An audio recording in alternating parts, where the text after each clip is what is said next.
रब ज़िदनी इल्मा। अस्सलामुअलैकुम dear student. आज जो टॉपिक हमने कवर करना है वो है हमारे पास टाइप्स ऑफ मैट्रिसेस। सबसे पहली टाइप है हमारे पास रो मैट्रिक्स। रो मैट्रिक्स उस मैट्रिक्स को बोलते हैं जिसमें हमारे पास सिर्फ एक ही रो हो।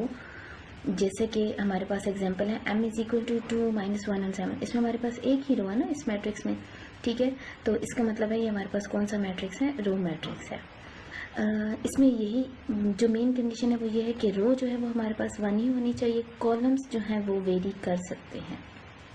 उसके बाद जो कॉलम मैट्रिक्स है इसके नाम से जाहिर है कि इसमें भी क्या होगा कि ऐसा मैट्रिक्स जिसमें सिर्फ एक ही कॉलम हो उसको हम बोलेंगे कि वो हमारे पास कौन सा मैट्रिक्स है, कॉलम मैट्रिक्स है।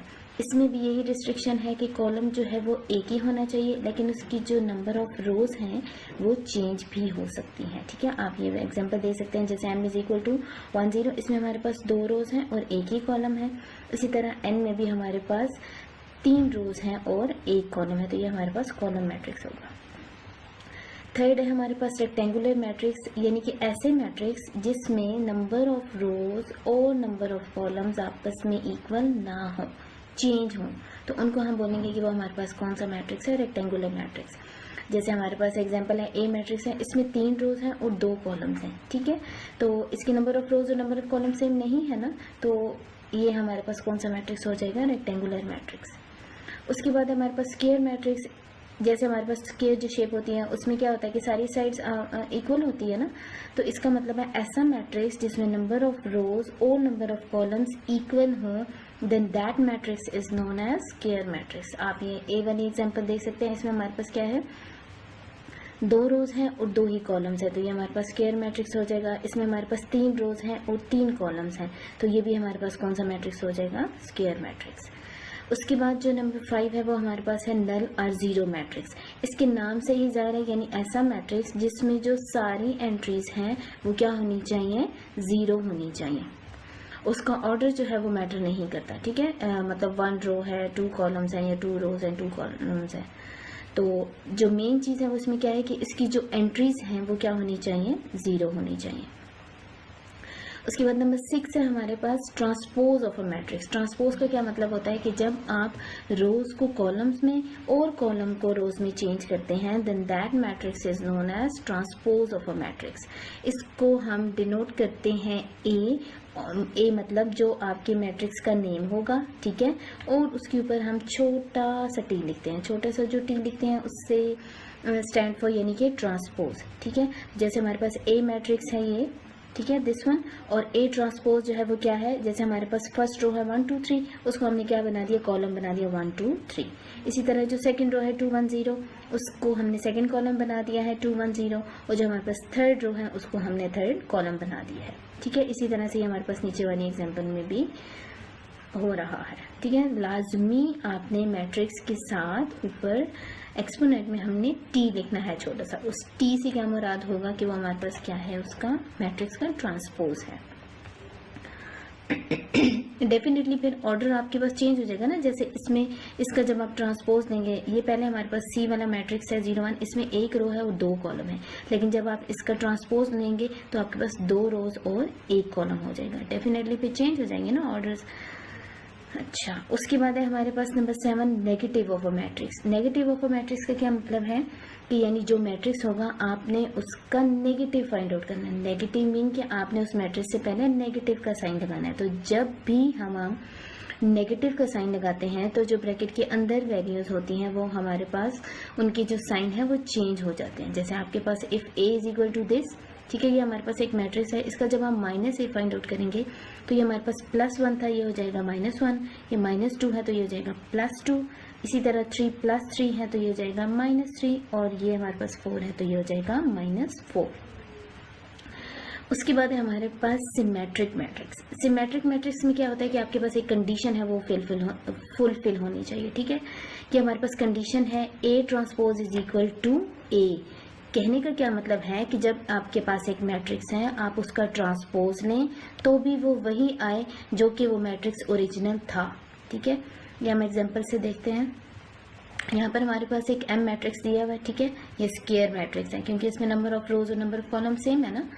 इसी तरह जब हमने इसका ट्रांसपोज दिया तो देखें ये दोनों हमारे पास इक्वल है ना। यहाँ पे भी 1 2 3 है फर्स्ट रो में, यहाँ पे भी 1 2 3 है फर्स्ट रो में, यहाँ पे 2 -1 और 4 सेकेंड रो में है, यहाँ पे भी 2 -1 4 सेकेंड में है, इसी तरह से थर्ड है, तो दोनों सेम है। इसका मतलब है ये हमारे पास कौन सा मैट्रिक्स हो जाएगा, सिमेट्रिक मैट्रिक्स। इसकी सेकेंड एग्जांपल में देखें, उन्होंने कहा है कि हमारे पास एक मैट्रिक्स है, जब इसका ट्रांसपोज दिए तो ये दोनों आपस में इक्वल नहीं है ना, ये A transpose is not equal to A, so this is not symmetric matrix. उसके बाद है हमारे पास स्क्यू सिमेट्रिक।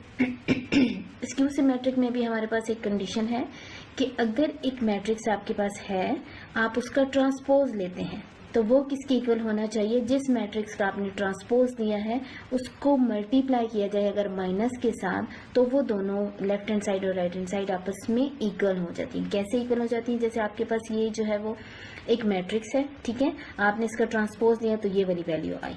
अब इसी में से अगर आप माइनस कॉमन ले लें, ठीक है, यही जो ट्रांसपोज आया हुआ है इसी में से अगर आप माइनस कॉमन ले लें या माइनस के साथ मल्टीप्लाई कर दें तो आपके पास ये वाला मैट्रिक्स और यहाँ पर ये वाला मैट्रिक्स, ये क्या हो गया, अब सेम हो गया ना। देखो यहाँ पे 0 2 3 है और यहाँ भी 0 2 3 है, इसलिए -2 और 0 1 है, यहाँ पे -2 और 0 1 है, लेकिन इसके बाहर ये देखें हमारे पास नेगेटिव का साइन लगा हुआ है, ठीक है। तो यही हमने कहा था ना कि A ट्रांसपोज, ये जो A ट्रांसपोज है ये किसके इक्वल होना चाहिए, -A के, तो ये माइनस और ये पूरा जो मैट्रिक्स है वो A है।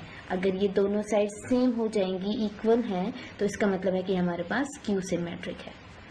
नंबर 10th में हमारे पास टाइप है जो मैट्रिक्स की, वो है डायगोनल मैट्रिक्स, ठीक है। डायगोनल किसको बोलते हैं, ये जो हमारे पास इस तरह से वैल्यूज लिखी हुई है, ठीक है, ये जैसे 1 2 3 है सॉरी। अच्छा, इसमें ये होता है कि हमारे पास डायगोनल में नॉन जीरो डिजिट्स होते हैं और जो नॉन डायगोनल है, डायगोनल के अलावा जो वैल्यूज हैं वो हमारे पास क्या होनी चाहिए, 0 होनी चाहिए। अब देखें यहाँ पे डायगोनल में 1 2 3 है, ठीक है, और इसमें डायगोनल में 1 2 2 है और इसमें हमारे पास 0 1 और 3, यानी कि एक वैल्यू यहाँ पर 0 हो सकती है, सॉरी ये जो सिर्फ पहले वाला है, ठीक है, ये 0 हो सकता है, लेकिन इसकी जो बाकी डायगोनल वैल्यू है वो नॉन जीरो ही होनी चाहिए। नॉन जीरो का मतलब है 0 के अलावा, ठीक है, ये 1 और 3। इसी तरह से यहाँ पे एक एग्जांपल है 2 और 3 है, ठीक है, और नॉन डायगोनल एंट्रीज जो है वो हमारे पास 0 है, तो ये भी होगा हमारे पास डायगोनल मैट्रिक्स। उसके बाद जो नंबर 11 टाइप है वो हमारे पास स्केलर मैट्रिक्स। अब स्केलर मैट्रिक्स डायगोनल मैट्रिक्स ही होता है, लेकिन इसमें हमारे पास एक कंडीशन आ जाती है कि अगर डायगोनल की सारी वैल्यू सेम होंगी, जैसे ये है, इसमें डायगोनल में सारी वैल्यूज क्या है, सेम है ना, तो इसका मतलब है ये कौन सा मैट्रिक्स है, स्केलर मैट्रिक्स है। अब आप इसको सिर्फ डायगोनल मैट्रिक्स नहीं कहेंगे, ठीक है, अब ये हमारे पास कौन सा मैट्रिक्स हो जाएगा, स्केलर मैट्रिक्स।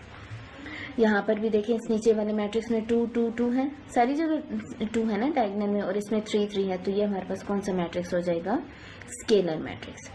उसके बाद जो लास्ट टाइप है हमारे पास मैट्रिक्स की, वो है आइडेंटिटी मैट्रिक्स। आइडेंटिटी मैट्रिक्स कौन सा, आइडेंटिटी जो है ना वो यूनिट का बोलते हैं, यानी कि 1, ठीक है, उसमें जो है वो हमारे पास अगर डायगोनल की सारी एंट्रीज 1 होंगी तो वो आइडेंटिटी मैट्रिक्स होगा, ठीक है। पहले हमने ऊपर कहा ना कि स्केलर वो है जिसमें सारी वैल्यू सेम है डायगोनल की, लेकिन हमारे पास ऊपर कंडीशन भी थी कि जो कांस्टेंट है वो 0 भी नहीं होना चाहिए और 1 भी नहीं होना चाहिए। अगर डायगोनल की सारी वैल्यूज 1 है तो वो आइडेंटिटी मैट्रिक्स है, अगर ये सारी 0 है तो वो तो डेफिनेटली नल मैट्रिक्स हो जाएगा ना। अगर 0 और 1 के अलावा है तो फिर वो स्केलर है, अगर 1 है तो फिर वो कौन सा मैट्रिक्स है, आइडेंटिटी मैट्रिक्स है, ठीक है, आपने ये वाली चीज़ याद रखनी है। उसके बाद ये आपके पास एक नोट लिखा हुआ है कि स्केलर एंड आइडेंटिटी मैट्रिक्स और डायगोनल मैट्रिक्स के जो स्केलर और आइडेंटिटी मैट्रिक्स हैं उनको हम डायगोनल मैट्रिक्स भी कहेंगे, अ diagonal matrix is not a scalar और आइडेंटिटी मैट्रिक्स। लेकिन जो डायगोनल मैट्रिक्स है वो स्केलर और आइडेंटिटी नहीं है, क्योंकि हमने कहा है कि डायगोनल में नॉन जीरो होने चाहिए, सेम की और 1 की हमने कंडीशन नहीं लगाई थी। क्लियर है यहाँ तक? Thank you so much. Don't forget to like, share and subscribe my channel. Thank you.